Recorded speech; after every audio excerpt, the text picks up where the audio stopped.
New SEBI rules and stock market crash. ಇವತ್ತು market ಯಾವ ರೀತಿ ಬೀಳ್ತಾ ಇದೆ, ಏನಕ್ಕೆ ಬೀಳ್ತಾ ಇದೆ, ಯಾವ ರೀತಿ ಬ್ಲಡ್ ಬಾತ್ ಆಗ್ತಾ ಇದೆ, ಬ್ಲೀಡ್ ಆಗ್ತಾ ಇದೆ, ಇದಕ್ಕೆ ರೀಸನ್ ಏನು, ಕಂಪ್ಲೀಟ್ ಡೀಟೇಲ್ಸ್ ನ ಈ ಪೂರ್ತಿ ವಿಡಿಯೋನ ನೋಡಿ ಎಲ್ಲವನ್ನ ನಾನು ಡೀಟೇಲ್ ಆಗಿ ನಿಮ್ಗೆ ಹೇಳ್ತೇನೆ. ಹಲೋ ಗೈಸ್, ನಾನ್ ನಿಮ್ ಪವನ್ ಜೋಶಿ. ಇವತ್ತು ನಾನು ನಿಮಗೆ ಡೀಟೇಲ್ ಆಗಿ ಮಾರ್ಕೆಟ್ ಬೀಳ್ತಿರೋ ರೀಸನ್ ಬಗ್ಗೆ ಮಾತಾಡ್ತಾ ಇದ್ದೀನಿ. ಇವತ್ತು ಮಾರ್ಕೆಟ್ ಬೀಳ್ತಿರೋದಕ್ಕೆ ಸುಮಾರು ರೀಸನ್ಗಳಿದೆ. ಎರಡು ಮೇಜರ್ ರೀಸನ್. ಮೊದಲನೇ ಮೇಜರ್ ರೀಸನ್ ಇಸ್ರೇಲ್ ಹಾಗೂ ಇರಾನ್ ನಡುವೆ ನಡೀತಿರೋ ವಾರ್. ಎರಡನೇ ಇನ್ನೊಂದು major reason new SEBI rules. Security exchange board of India ನಿನ್ನೆ 6 ನ್ಯೂ ರೂಲ್ಸ್ ಗಳನ್ನ ಸೇರ್ಪಡೆ ಮಾಡೋದಕ್ಕೆ ರೆಡಿ ಆಗಿದೆ. ಯಾಕೆ ಅಂತಂದ್ರೆ ಸುಮಾರು ದಿನದಿಂದ ನೋಡ್ತಾ ಇದ್ದಾರೆ, ಅವರು ಡೀಟೇಲ್ ಆಗಿ ಅನಾಲಿಸಿಸ್ ಮಾಡ್ತಾ ಇದ್ದಾರೆ. ಸುಮಾರು ಜನ ಸ್ಟಾಕ್ ಮಾರ್ಕೆಟ್ ಅಲ್ಲಿ F&O ಟ್ರೇಡಿಂಗ್ ಮಾಡೋರು ದುಡ್ಡನ್ನ ಕಳ್ಕೋತಾ ಇದ್ದಾರೆ, ಲಾಸ್ ನ ಮಾಡ್ಕೋತಾ ಇದ್ದಾರೆ.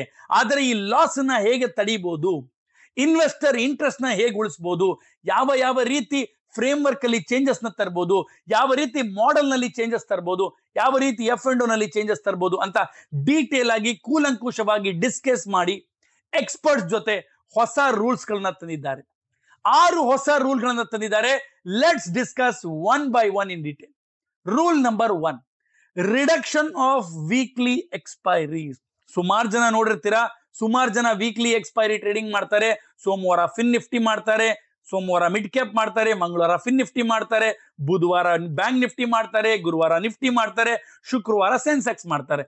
ಸೊ ಪ್ರತಿದಿನ ಹೀರೋ ಆರ್ ಝೀರೋ ಟ್ರೇಡಿಂಗ್ ಮಾಡಿ ರಿಸ್ಕ್ ನ ತಗೊಂಡು ಲಾಸ್ ಮಾಡ್ಕೊಳ್ಳೋ ಚಾನ್ಸಸ್ ಇರುತ್ತೆ. ಹಾಗಾಗಿ ಸೆಬಿ ಏನ್ ಮಾಡ್ತಾ ಇದ್ದಾರೆ ಅಂತಂದ್ರೆ ಈ ಎಲ್ಲಾ ಟ್ರೇಡಿಂಗ್ ನ ವೀಕ್ಲಿಗೆ 1 ಎಕ್ಸ್ಪೈರಿ ಮಾಡ್ತಾ ಇದ್ದಾರೆ.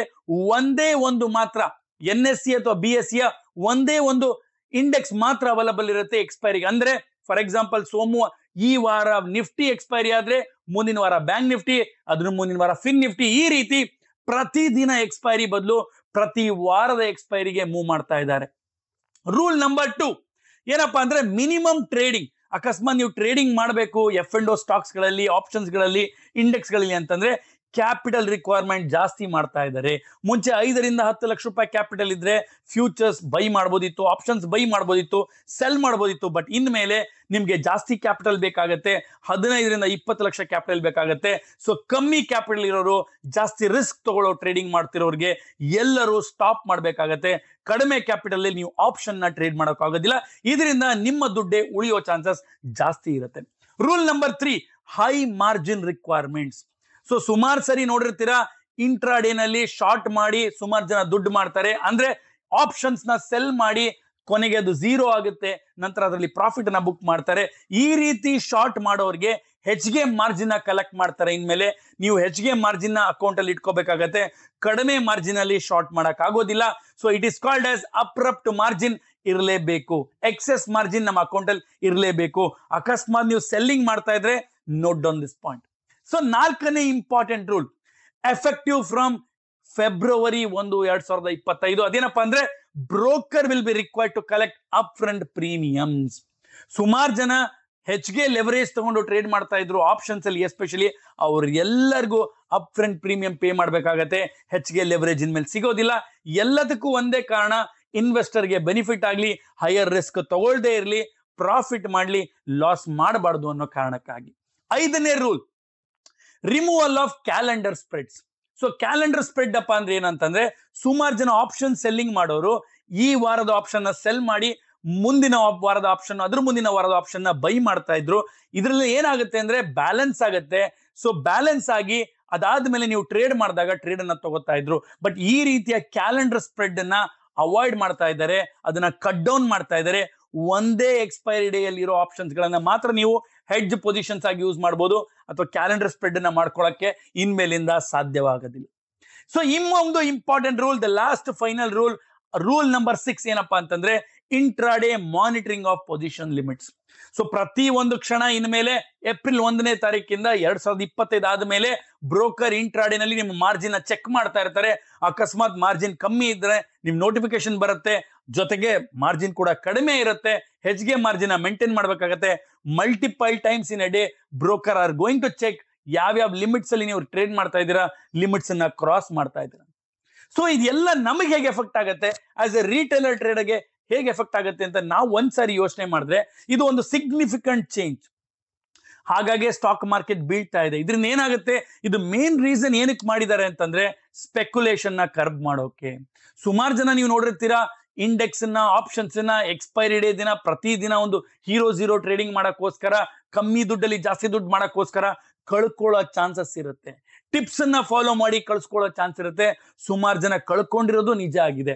ಹಾಗಾಗಿ ಅವ್ರಿಗೆ ಏನು ಟ್ರೈ ಮಾಡ್ತಾ ಇದ್ದಾರೆ ಅಂತಂದ್ರೆ, ಸುಮಾರು ಜನ ಆಪ್ಷನ್ ಟ್ರೇಡಿಂಗ್ ನ ಕಮ್ಮಿ ಮಾಡ್ಲಿ, ಯಾರಿಗೆ ನಾಲೆಡ್ಜ್ ಇಲ್ಲ ಅವರು ಕಮ್ಮಿ ಮಾಡ್ಲಿ, ಯಾರು ಹೆಚ್ಚಿಗೆ ಕ್ಯಾಪಿಟಲ್ ಇಟ್ಕೊಂಡು ಬ್ಯಾಲೆನ್ಸ್ಡ್ ಆಗಿ ಇಟ್ಕೊಂಡು ರಿಸ್ಕ್ ಮ್ಯಾನೇಜ್ಮೆಂಟ್ ಇಟ್ಕೊಂಡು ಟ್ರೇಡ್ ಮಾಡ್ತಾರೆ ಅವರು ಮಾತ್ರ ಮಾಡ್ಲಿ ಅಂತ.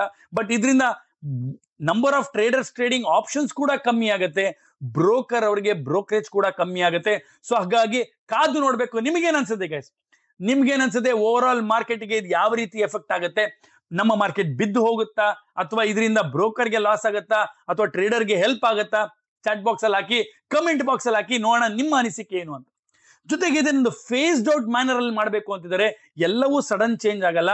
ನವೆಂಬರ್ ಇಂದ ಸ್ಟಾರ್ಟ್ ಆಗುತ್ತೆ, ಏಪ್ರಿಲ್ ತನಕ ಸುಮಾರು 4-5 ತಿಂಗಳಲ್ಲಿ ಎಲ್ಲಾ ಚೇಂಜಸ್ ನ ಒಂದೊಂದಾಗೆ ರೋಲ್ ಔಟ್ ಮಾಡ್ತಾರೆ. ಸೊ ಏನಕ್ಕೆ SEBI, security exchange board of India, ಈ ಹೊಸದೊಂದು ರೂಲ್ ನ ತರ್ತಾ ಇದ್ದಾರೆ ಅಂತಂದ್ರೆ, ಪರ್ಟಿಕ್ಯುಲರ್ಲಿ ನಮಗೋಸ್ಕರ ಫ್ಯೂಚರ್ಸ್ ಅಂಡ್ ಆಪ್ಷನ್ಸ್ ಟ್ರೇಡಿಂಗ್ ಮಾಡಿ ದುಡ್ಡನ್ನ ಕಳ್ಕೊಳ್ಳಬಾರದು. ಎಷ್ಟೋ ಕಷ್ಟಪಟ್ಟು ಅಲ್ಲಿ ಇಲ್ಲಿ ಸೇವ್ ಮಾಡಿರೋ ದುಡ್ಡು ನಾವು ಪಡ್ಕೊಂಡು ಬಂದಿರ್ತೀವಿ, ಅದನ್ನ ಬಂದು ಡಿರೈವೇಟಿವ್ಸ್ ನಲ್ಲಿ ಟ್ರೇಡ್ ಮಾಡಿ ನಾಲೆಡ್ಜ್ ಇಲ್ದಂಗೆ ಹೆಚ್ಚಿಗೆ ರಿಸ್ಕ್ ತಗೊಂಡು ದುಡ್ಡನ್ನ ಕಳಿಬಾರ್ದು ಅನ್ನೋ ನಿಟ್ಟಿನಲ್ಲಿ ಈ ಒಂದು ಒಳ್ಳೆ ನಿರ್ಧಾರವನ್ನು ಮಾಡಿದ್ದಾರೆ ಅಂತ ನನ್ನ ಭಾವನೆ.